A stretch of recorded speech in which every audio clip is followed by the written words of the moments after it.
Hi everyone. आज हम लोग बात करेंगे कैरेक्टरिस्टिक्स ऑफ मैनेजमेंट की, जिनको हम फीचर्स भी बोलते हैं। तो अभी तक हम लोगों ने क्या क्या देखा था? सबसे पहले तो मीनिंग देखा था मैनेजमेंट का, कॉन्सेप्ट उसका देखा था, एंड देन मॉडर्न कॉन्सेप्ट के बारे में भी बात करी थी। इफ़ेक्टिवनेस एंड एफिशिएंसी के बारे में भी बात करी थी। ये आप पिछले वीडियोस में जाके देख सकते हो। ओके, तो आज हम बात कर रहे हैं कैरेक्टरिस्टिक्स के बारे में। कैरेक्टरिस्टिक्स क्या होते हैं, फीचर्स क्या होते हैं मैनेजमेंट के, उसके बारे में। सबसे पहला कैरेक्टरिस्टिक है कि मैनेजमेंट का जो सबसे पहला फीचर है वो ये है कि मैनेजमेंट जो है ऑर्गेनाइजेशन के ऑब्जेक्टिव को अचीव करता है। मतलब फर्स्ट फीचर क्या है मैनेजमेंट का? Achieving organisational objectives. ओके, तो ऑब्जेक्टिव्स का मतलब अगर अपन एक लिटरल मीनिंग देखें तो ऑब्जेक्टिव का मतलब होता है कि जो उद्देश्य है, जिस पर्पस से आपकी कंपनी बनी है, वो आपका ऑब्जेक्टिव है। तो उस ऑब्जेक्टिव को पूरा करना, उस ऑब्जेक्टिव को अचीव करना किसका काम है? मैनेजमेंट का काम है। That's why you are managing all the work. ठीक है ना? तो मैनेजमेंट हमेशा एम करेगा at achieving the organisational objectives. जो फंक्शंस होंगे, एक्टिविटीज़ हैं जितनी भी मैनेजर की, है ना, वो हमेशा ऑर्गेनाइजेशन के ऑब्जेक्टिव को अचीव करने की तरफ ही लीड करेंगे। ठीक है, जैसे अगर हम एक एग्जांपल देखें कि हमारी कंपनी का ऑब्जेक्टिव है कि उनको 1000 कंप्यूटर्स सेल करने हैं, तो जो मैनेजर है वो सारा जो उसका प्लान होगा, वो पूरा कोर्स ऑफ एक्शन मोटिवेट, वो एम्प्लॉयज़ को इसी डायरेक्शन में मोटिवेट भी करेगा कि, और जितने भी रिसोर्सेज है वो यही सोच के ऑर्गेनाइज करेगा कि उसको वो 1000 कंप्यूटर बेचने, तो उसके लिए उसको क्या क्या करना पड़ेगा, उसके ये ऑब्जेक्टिव उसको अचीव करना है। नेक्स्ट क्या है कि मैनेजमेंट जो है एक सेपरेट एक्टिविटी है, it is a distinct activity. This is the next feature of management which says कि मैनेजमेंट जो है एक सेपरेट एंटिटी है जो कि कंसिस्ट करता है प्लानिंग, ऑर्गेनाइजिंग, कम्युनिकेट करना, डिसीजन बनाना, स्टाफिंग करना और कंट्रोलिंग करना, और इसके अलावा और बहुत सारे फंक्शंस हैं जो मैनेजमेंट कंसिस्ट करता है। तो मैनेजमेंट को आप एक अलग एक्टिविटी की तरह पढ़ते हो, स्टडी करते हो, है ना। इसको आप एक्सपेरिमेंट भी कर सकते हो, प्रैक्टिस कर सकते हो। तो हम कह सकते हैं कि ये एक अलग सेपरेट एक्टिविटी है, एक डिस्टिंक्ट एक्टिविटी है। So this is the second feature of management. Now coming to the third feature, it is group efforts. Group efforts क्या है कि मैनेजमेंट जो है हमेशा रिफ़र करेगा ग्रुप ऑफ पीपल को। मतलब यहाँ पर जो काम हो रहा है वो कोई एक सिंगल पर्सन नहीं कर रहा है, ये पूरी टीम का काम होता है ना। तो management always refers to a group of people जो कि मैनेजरल एक्टिविटीज़ में इन्वॉल्व होते हैं। तो मैनेजमेंट के जो फंक्शन है वो आइसोलेशन में नहीं हो सकते। आइसोलेशन मीन्स व्हाट, कि कोई एक एक पर्सन सिंगल नहीं कर सकता उसको, आपको एक टीम बनानी पड़ेगी, और उन पूरे टीम मेंबर्स के जो काम होंगे वो एक दूसरे के ऊपर डिपेंडेंट रहेंगे। हर इंडिविजुअल अपना अपना काम करेगा, है ना, और जो भी उसका स्टेटस होगा डिपार्टमेंट में, और जो भी उस हिसाब से वो काम करेगा, और तभी आपके मैनेजमेंट के फंक्शन जो हैं वो अच्छी तरह से एग्जीक्यूट हो सकते हैं। जो मैनेजमेंट का जो रिज़ल्ट होगा उसका असर भी हर इंडिविजुअल पर और हर डिपार्टमेंट पर पड़ता है ना। तो ये हमेशा एक ग्रुप का काम होगा, क्योंकि वो सब मिलकर काम कर रहे हैं। तो जो भी वो काम करेंगे उसका असर आपके डिपार्टमेंट पर या मैनेजमेंट पर पड़ना ही पड़ना है। ठीक है ना, ये एक इंसान का इंडिविजुअल एफर्ट नहीं हो सकता है। So that was the third feature of management. Now the fourth feature is what?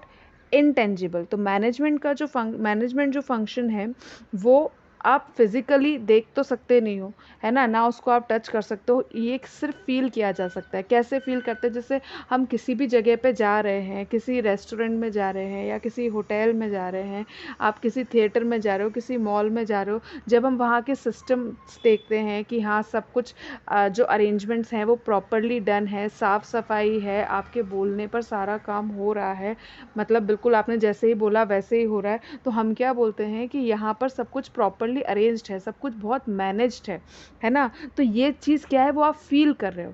That is why हम क्या कह रहे हैं कि मैनेजमेंट फंक्शन क्या है, वो एक इंटेंजिबल चीज़ है। इंटेंजिबल जिसको आप छू नहीं सकते, देख नहीं सकते, आप उसको सिर्फ फील कर सकते हो।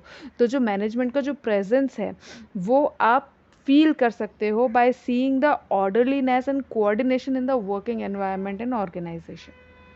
तो ये जो मिसमैनेजमेंट होता है वो भी आप फ़ील कर लेते हो कि अरे देखो यहाँ पे कुछ कोई चीज़ व्यवस्थित नहीं है, या फिर किसी भी काम को करने में सिस्टम नहीं है, तो हम वहाँ पे ये भी फ़ील कर लेते हैं कि मिसमैनेजमेंट है। उसी तरह से जब काम पूरे ऑर्डर में हो रहा है, टाइमली कंप्लीट हो रहा है, तो हम उसमें ये भी बोल सकते हैं कि मैनेजमेंट वॉज गुड, है ना। तो ये क्या है, एक इंटेंजिबल चीज़ है।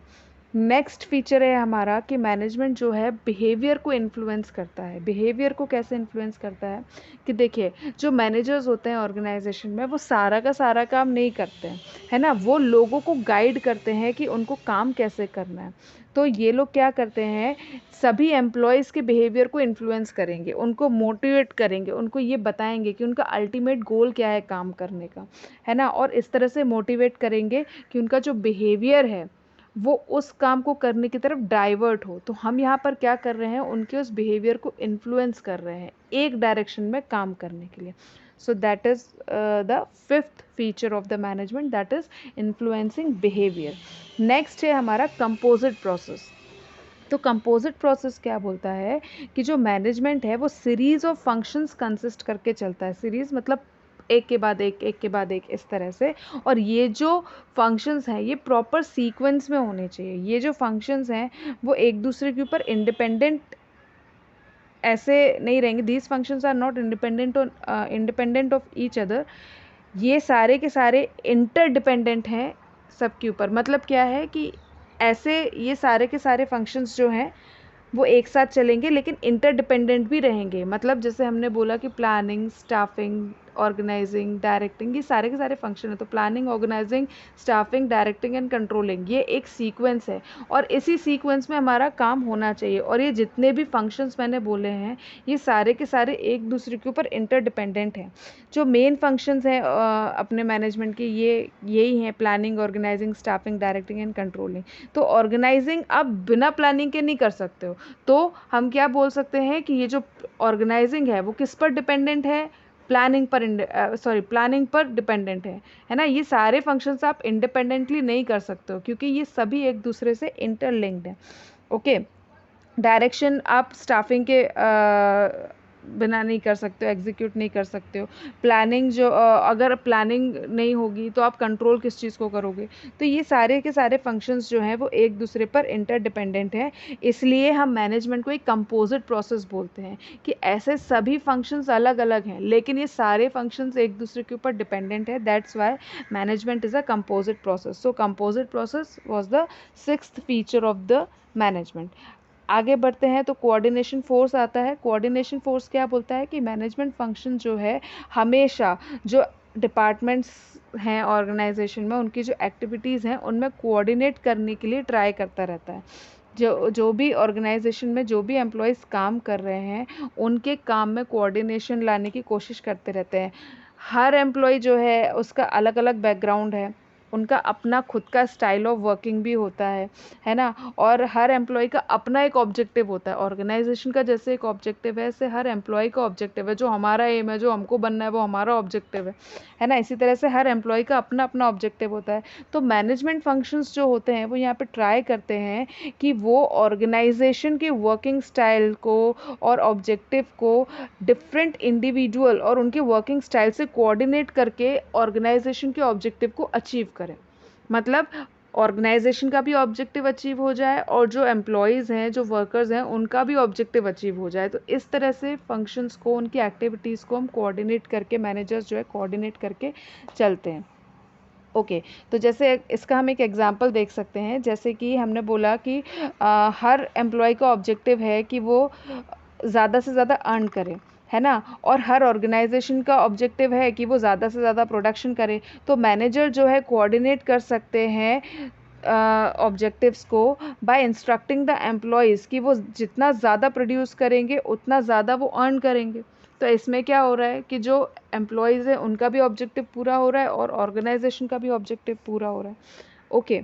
तो that is what coordination force. Coordination force means what कि जो मैनेजमेंट है वो ट्राई करेगा सभी एक्टिविटीज़ में और जितने भी एम्प्लॉयज़ हैं, वर्किंग एनवायरनमेंट है, सब में कोऑर्डिनेशन लाने की कोशिश करेंगे।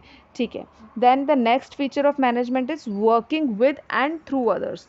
Working with and through others, ये क्या बोल रहा है कि जो मैनेजर्स होते हैं वो सारे के सारे फंक्शंस खुद से नहीं फॉलो कर सकते, खुद से परफॉर्म नहीं कर सकते हैं, है ना।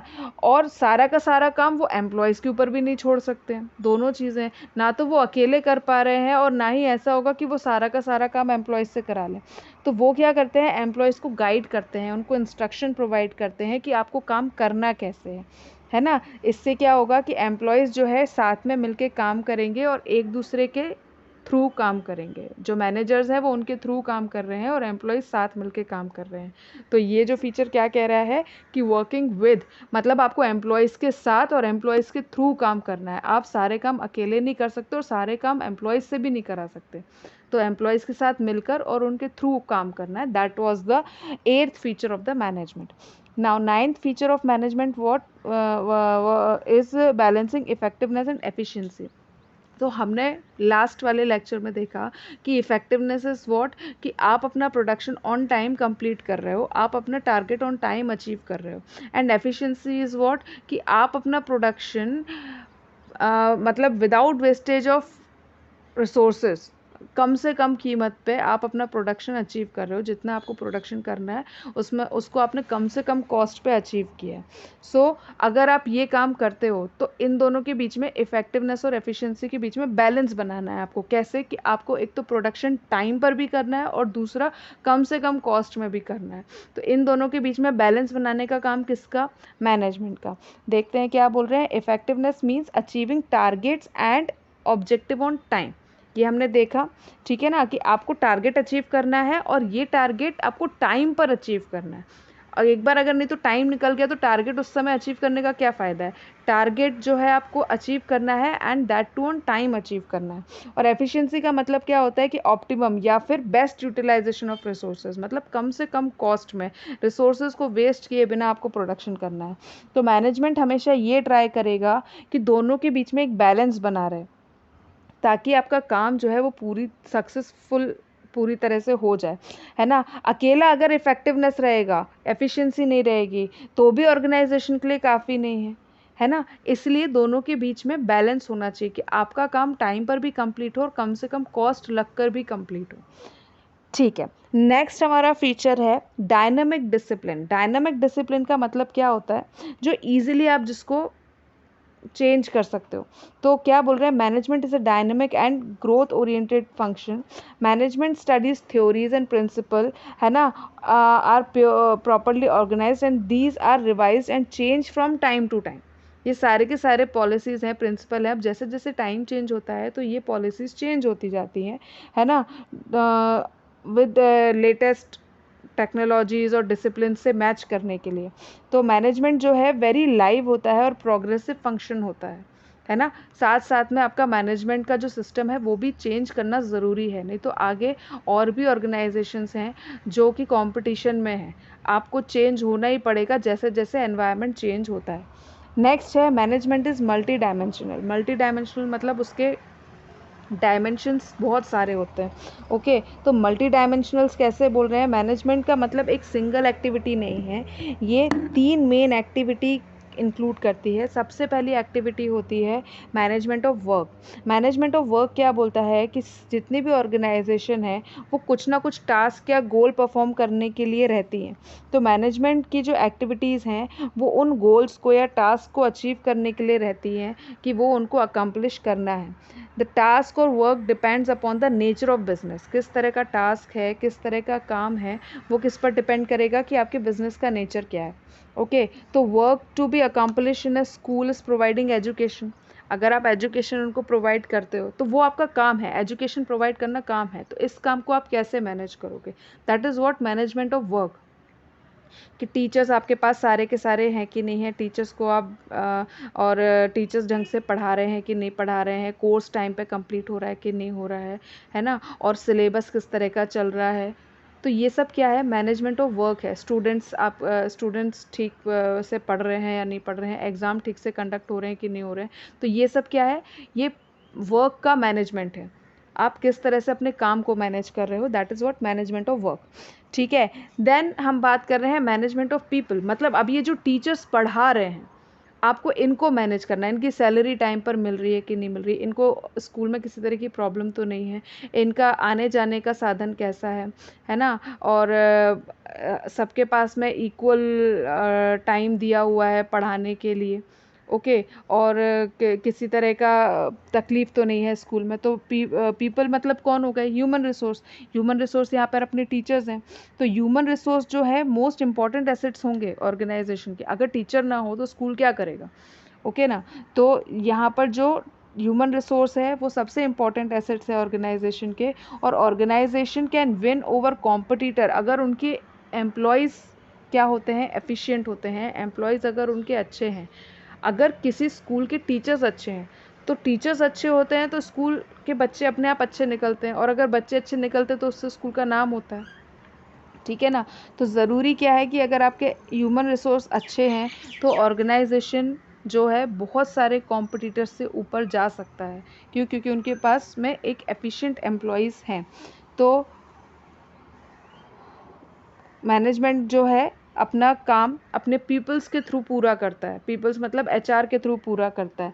तो पीपल्स को मैनेज करने के भी दो डायमेंशन हुए, क्या कि आप एक तो जो एम्प्लॉयज़ हैं उनकी इंडिविजुअल नीड्स का ध्यान रखेंगे, और दूसरा कि जो ग्रुप ऑफ पीपल हैं आपके, जैसे पूरा टीचर्स का ग्रुप है तो उनका भी आप ध्यान रखोगे। अब जैसे हमने बोला कि इंडिविजुअल नीड क्या हुई एम्प्लॉयज़ की, तो जैसे टीचर्स होते हैं, टीचर्स के बच्चे अगर वो उसी स्कूल में पढ़ते हैं तो उनका थोड़ा बहुत कंसेशन मिल जाता है, ठीक है ना। तो यहाँ पर वो क्या कर रहे हैं कि जो टीचर की इंडिविजुअल नीड्स हैं उसका ध्यान रख रहे हैं, by providing them salary, by providing them bonus, by providing them time जो भी उनको लगता है रिलेटेबल उनके लिए, है ना। तो ये सारी चीज़ें क्या होगी, आप ह्यूमन रिसोर्स का को कैसे मैनेज कर रहे हो, that is another dimension of the management.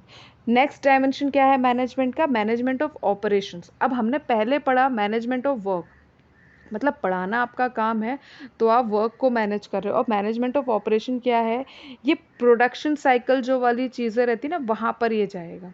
तो जो भी आप प्रोडक्शन कर रहे हो, तो मैनेजमेंट ऑफ वर्क जैसे कि आप इनपुट्स वगैरह बाय कर रहे हो, रॉ मटेरियल बाय कर रहे हो, है ना, और उनको सेमी फिनिश गुड्स में कर रहे हैं। अब जैसे अगर हम बोले कि मैं यहाँ पर मैनेजमेंट ऑफ ऑपरेशन क्या होगा, अगर हम स्कूल का एग्जांपल लेके चल रहे हैं तो स्कूल के एग्जांपल में हम ये देखेंगे कि हम अपने स्कूल का लेवल कैसे बढ़ा सकते हैं, बच्चों को और ज़्यादा क्या नाम से उनका कैलिबर और कैसे बढ़ा सकते हैं बच्चों का, उनको उनके लिए क्या क्या अपन इम्प्रूवमेंट्स लेकर आ सकते हैं जिससे उनकी स्किल्स बढ़े, है ना, उनका जो आईक्यू है, आईक्यू लेवल उनका बढ़े। तो ये सारे हम क्या कर रहे हैं, मैनेजमेंट ऑफ ऑपरेशन। पढ़ाना आपका काम है, बच्चों को ओवरऑल डेवलपमेंट देना ये आपके ऑपरेशंस हैं कि वो बाहर के एनवायरनमेंट में जाके लड़ सके। नहीं तो अगर आप एजुकेशन प्रोवाइड करना आपका काम है, आपने बुक्स उठाई, आपने पढ़ा दिया, आप एजुकेशन प्रोवाइड कर रहे हो, बट आपको बच्चों को उस लेवल का बनाना है कि वो बाहर के एनवायरनमेंट में जाके कॉम्पीट कर सके, तो ये आपके ऑपरेशंस हो जाएंगे। इस एग्जाम्पल के हिसाब से मैं बता रही हूँ, है ना। तो management of work, management of people and management of operations, ये 3 डायमेंशंस हैं किसके, मैनेजमेंट के। तो management is multi dimensional, that was the 11th feature of the management. Now the 12th feature of management is pervasive. Management is pervasive का मतलब क्या है कि ये एक यूनिवर्सल फिनोमेना है जो कि हर जगह पर एप्लीकेबल होगा, है ना। ये सिर्फ बिजनेस फर्म्स तक लिमिटेड नहीं है, एनजीओज होंगी, नॉन प्रॉफिट मेकिंग ऑर्गेनाइजेशन जो होती हैं, हॉस्पिटल्स हैं, स्कूल्स हैं, क्लब्स हैं, हमारे खुद के घर हैं, उनमें भी हम मैनेजमेंट की एक्टिविटी को अच्छी तरह से परफॉर्म करते हैं, है ना। तो ये क्या है, एक परवेसिव फिनोमेना है, मतलब यूनिवर्सल फिनोमेना है जो सभी लोग फॉलो करते हैं। So that was all about the features of management. अगर आपको कोई भी डाउट है प्लीज़ कमेंट सेक्शन में बताइए, है ना। इसके बाद में हम लोग ऑब्जेक्टिव्स ऑफ मैनेजमेंट की क्लास के बारे में देखेंगे। Thank you.